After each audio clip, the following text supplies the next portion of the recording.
Although at first glance these two films could seem as opposite exponents, both have similar characteristics when comparing them as musicals instead of as a horror film and a romantic comedy.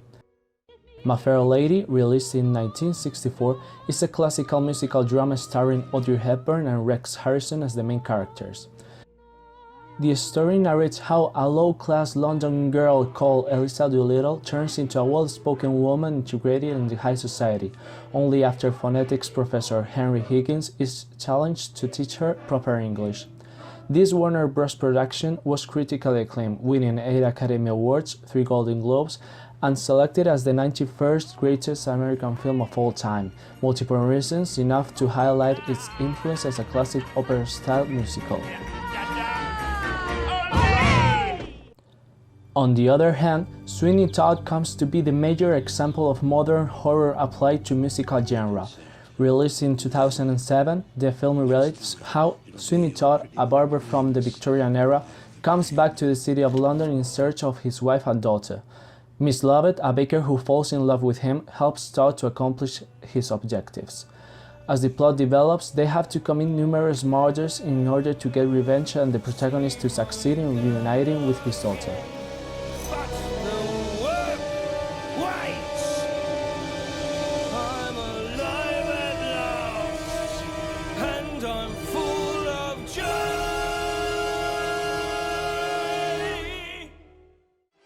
Come on, girl, do as you're told. Take your clothes off. Here, come on, girl. In this video essay, we will analyze multiple factors that make these two musical productions surprisingly comparable between them.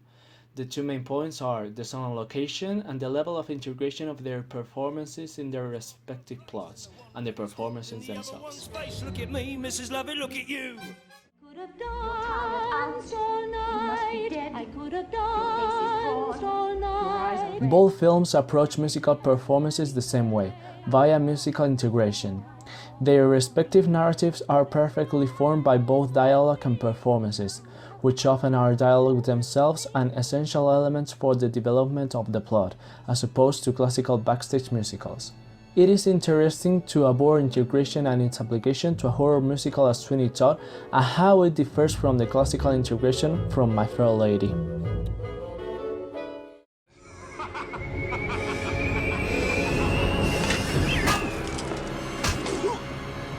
Although both films are different in many ways, they have some similarities in terms of plot. Sweeney Todd is a story about revenge and violence, while My Fair Lady talks more clearly about growth and class clash. Each film in each way shows these main themes with musical numbers that introduce you to the plot and the main characters. Wave a little bit, wave a little bit, wave a little bit, a luck you'll never work. You will learn.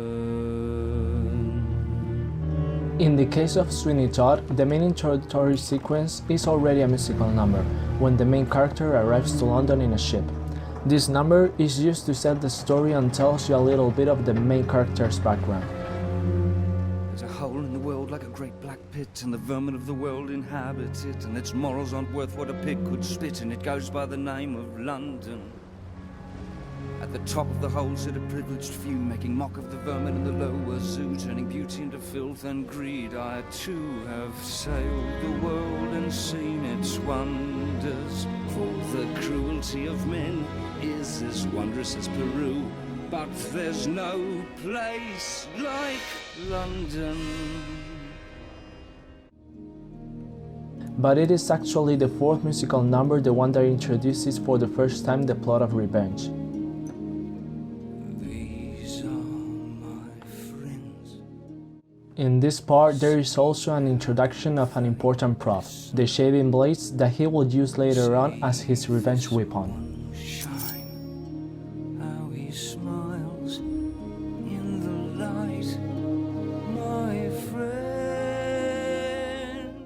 In comparison, My Fair Lady introduces the main theme first through plot and then with the first musical number, where Professor Higgins already gives the first lesson about how to speak English. It also advances the class clash that will be more visible throughout the movie. In addition, this number also shows the first interaction between the two main characters. Not her wretched clothes and dirty face, Why can't the English teach their children how to speak? This verbal class distinction, by now, should be antique. If you spoke as she does, sir, instead of the way you do, why, you might be selling flowers, too.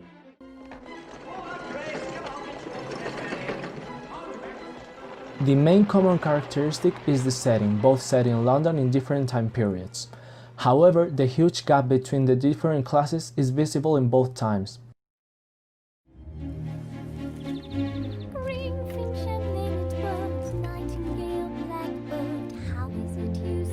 In Sweeney Todd, there is a scene where Joanna sings from her bedroom window, looking at the street.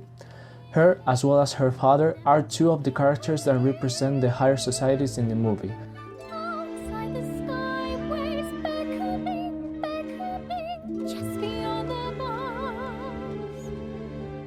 I'll steal you, Joanna. I'll steal you. Later on, the boy who is in love with Joanna, Anthony, is invited by her father, Judge Turpin, into the house. This scene, which is accompanied by a musical number, is the part of the movie that we can have a bigger representation of the higher class. Come in, lad, come in.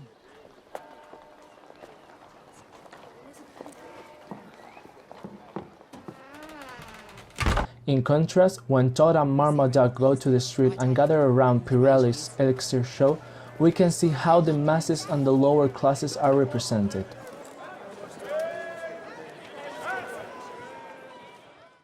In My Fair Lady, this class difference is clearly visible right from the beginning, when the higher societies come out of the theater and meet with the lower classes. Then, as two opposed representations, there are single musical numbers to represent each class.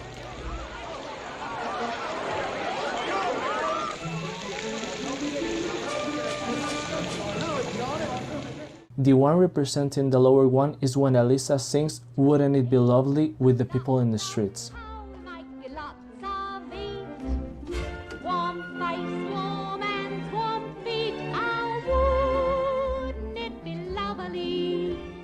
Houses, rushing, faces, flushing. The contrary representation of the higher classes happens later on in the movie. The biggest contrast here is the color palette, which sticks to whites and grays in comparison to the green and brown palette used to represent the lower classes. An exhausting pace, 'twas a thrilling, absolutely chilling, rubbing of the ascot, opening ray. You there, my friend.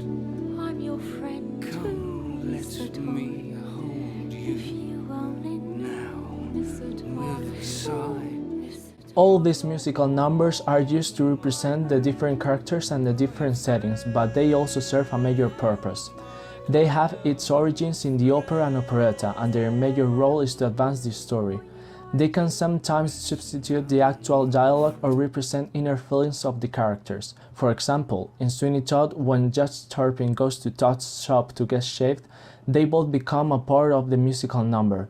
They both exchange lyrics, some of them representing inner thoughts, some of them representing dialogues both characters could say to each other. This scene advances the story as it joins both characters in a single space and gives Todd the possibility of killing the judge and gets his revenge. In a merry mood today, Mr. Todd? 'Tis your delights are catching fire from one man to the next. 'Tis true, Sir Love can still inspire the blood to pound the heart leap higher. What more? What more can man require? Than love, sir. More than love, sir. What's that? Women, Ah, yes, women. pretty women. Another two opposite examples are the following. In the first one, when the judge helper Bamford is telling him his idea of visiting Todd's barber shop. This scene advances the story forward and makes things happen. Fret not though, my lord, I know a place, my lord, a barber, my lord, of skill. Thus armed with a shaven face, my lord, some eau de cologne to press, my lord, and must to enhance the chase, my lord, you'll dazzle the girl until she bows to your every will. However, the second one, when Lady Marmaduke starts daydreaming about a life next to Todd and the kid, the story doesn't advance. This scene only helps the viewer know how she's feeling and get deeper into the character.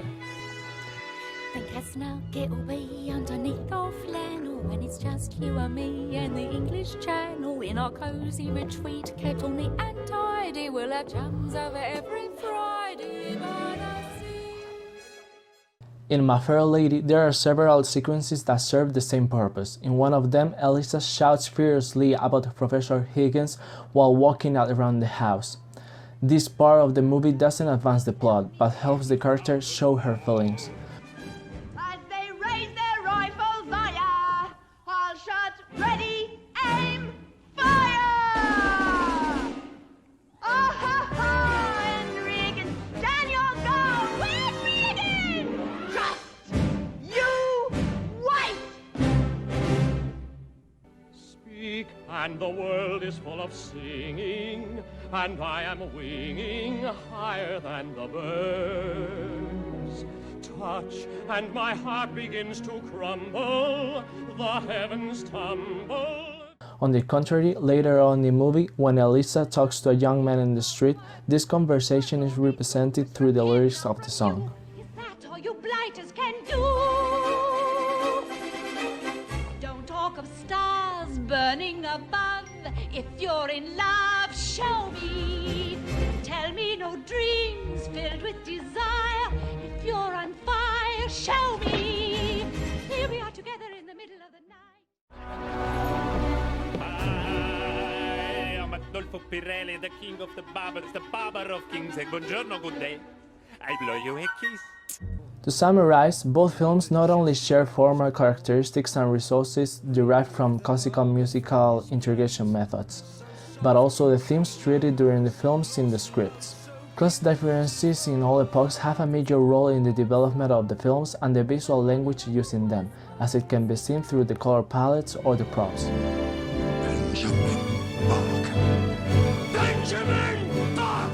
Musical integration acts as the instrument to attach the spoken dialogues and turn their seemingly opposite genres to a similar approach, as derivations of the classical opera-style musical.